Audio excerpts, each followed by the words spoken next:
Assalamualaikum warahmatullahi wabarakatuh. Bismillah, alhamdulillah, wassalatu wassalamu ala rasulillah, wa ala alihi wa mawalah amma ba'd. Bapak, Ibu, saudara-saudara, sahabat-sahabat, kawan-kawan, rekan-rekan, teman-teman, dan adik-adik semua.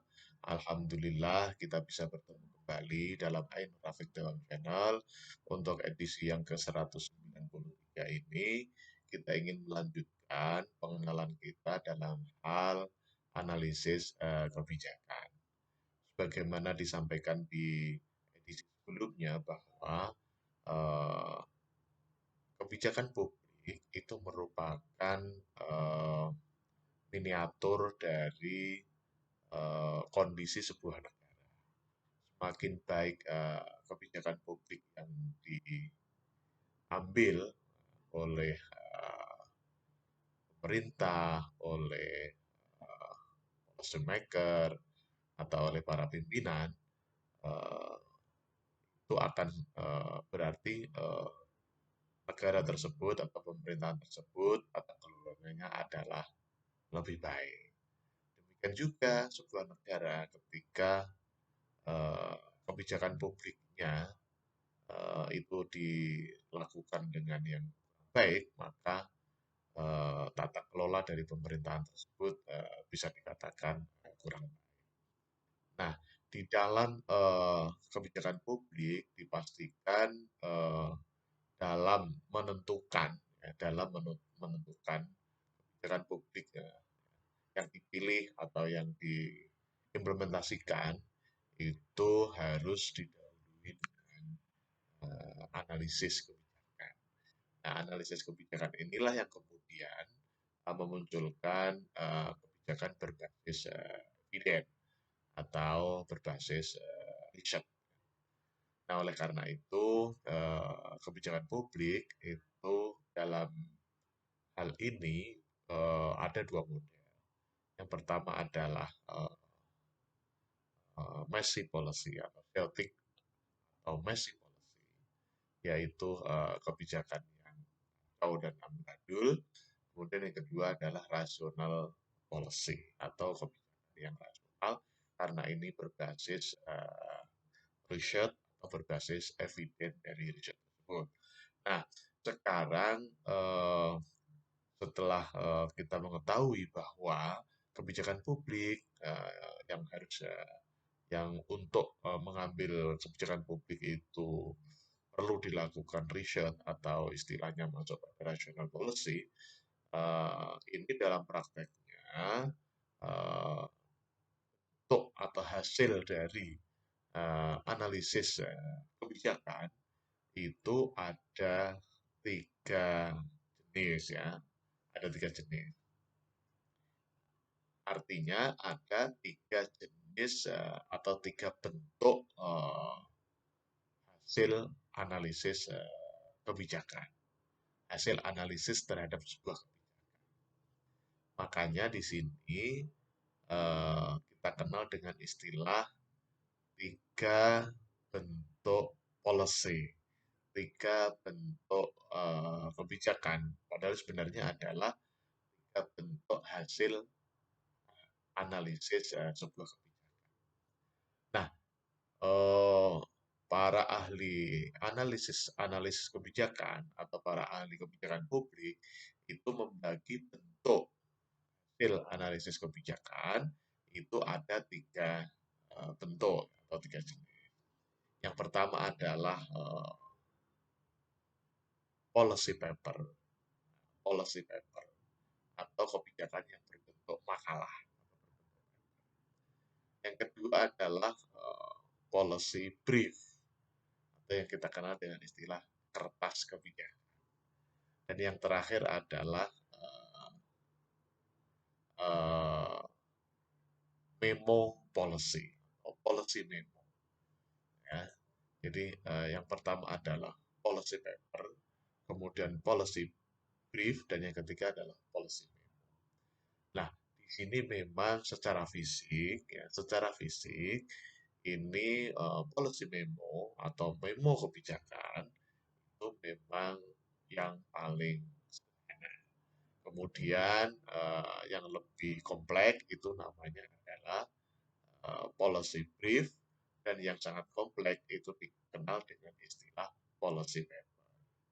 Nah, di sini memang perbedaannya secara fisik, kalau eh, policy paper atau kebijakan yang berbasis paper atau eh, makalah atau paper, policy paper kebijakan ini memang memerlukan kajian riset, dan itu hasilnya bisa dikeluarkan, atau hasil analisis kebijakannya itu bisa digunakan atau dimanfaatkan setelah riset.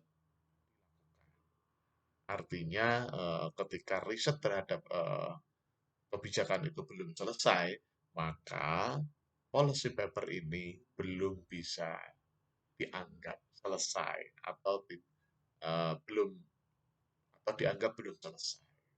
Dan ini biasanya halamannya cukup tebal, tapi maksimal itu adalah 60 halaman ya. Bisa 20 sampai 30, sampai 40 sampai 50 ya. Ini di atas 20 halaman lebih. Itu untuk policy paper. Nah, untuk policy paper ini memang sekali lagi persyaratannya itu harus berbasis riset. Makanya di sini untuk menyusun policy paper itu memang memerlukan waktu yang cukup ya. Paling tidak 1 atau 2 atau 3 bulan. Bahkan bisa sampai 6 bulan. Nah, kemudian untuk policy brief ya, atau kertas kebijakan itu lebih sederhana. Nah, ini policy brief ini bisa dikeluarkan, bisa digunakan meskipun riset itu belum selesai. Meskipun policy brief itu berdasarkan riset, tapi riset ini belum selesai sepenuhnya, itu sudah bisa uh, membuat policy brief ya. Nah, dengan kata lain, kalau dilihat dari sumber datanya, kalau untuk policy paper itu dasarnya adalah datanya adalah data primer atau data langsung ya. Nah, berbeda dengan policy brief. Policy brief atau kebijakan itu bisa berdasarkan data sekunder. Nah, data sekunder, dan ini pun dari segi halamannya tidak tidak sama dengan policy paper. Kalau policy paper kan sekitar 20 sampai 60 halaman. Tetapi kalau untuk policy brief atau kertas kebijakan itu 2 sampai 4 halaman. Kemudian dari segi sumber data atau dari dikaitkan dengan riset, untuk yang policy brief ini bisa dilakukan meskipun penelitiannya belum selesai. Sampai itu juga policy brief itu bisa menggunakan data sekunder. Nah, bentuk yang terakhir atau yang ketiga itu adalah policy memo. Nah, policy memo yang namanya memo itu biasanya catatan kecil ya, yang namanya memo itu catatan kecil. Ini memang yang paling sederhana dalam hal hasil analisis kebijakan. Ini biasanya hanya terdiri dari 1 atau 2 halaman. Jadi memang ini sangat-sangat ringkas.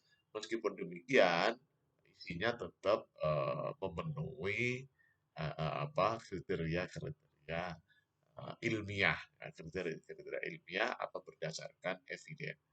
Nah, terkait dengan sumber datanya, ini sama dengan policy brief, artinya adalah policy memo atau memo kebijakan yang berbentuk memo, kebijakan yang berbentuk memo ini halamannya 1 sampai 2 halaman, dan datanya adalah menggunakan data sekunder. Nah, ini memang karena ini hanya 1 sampai 2 halaman, maka untuk pendahuluannya, kemudian untuk isi problemnya, deskripsi problemnya, kemudian opsinya, ya, opsinya, beberapa opsi kebijakan, kemudian saran kebijakan yang diambil atau opsi yang diambil, kemudian penutup.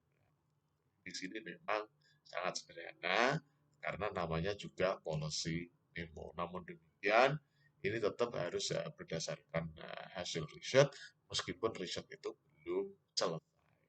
Dan sumber datanya bisa berbentuk sumber data yang atau bersumber dari data yang sekunder atau bukan data primer. Barangkali demikian yang terkait dengan kebijakan publik. Sekali lagi bahwa bentuk hasil analisis kebijakan yang kemudian disampaikan kepada policy maker itu ada 3 bentuk. Yang pertama adalah policy paper.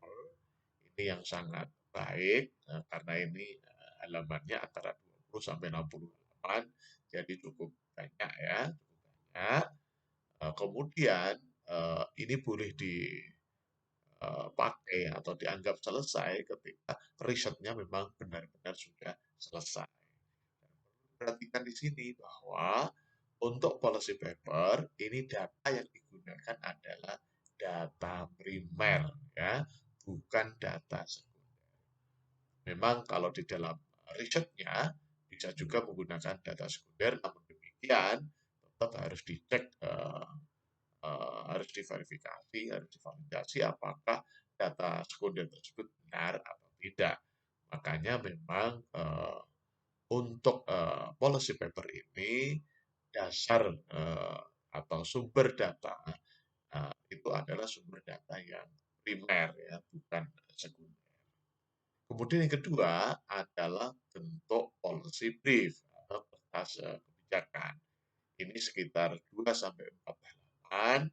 Ini tetap ada ringkasan eksekutif ya.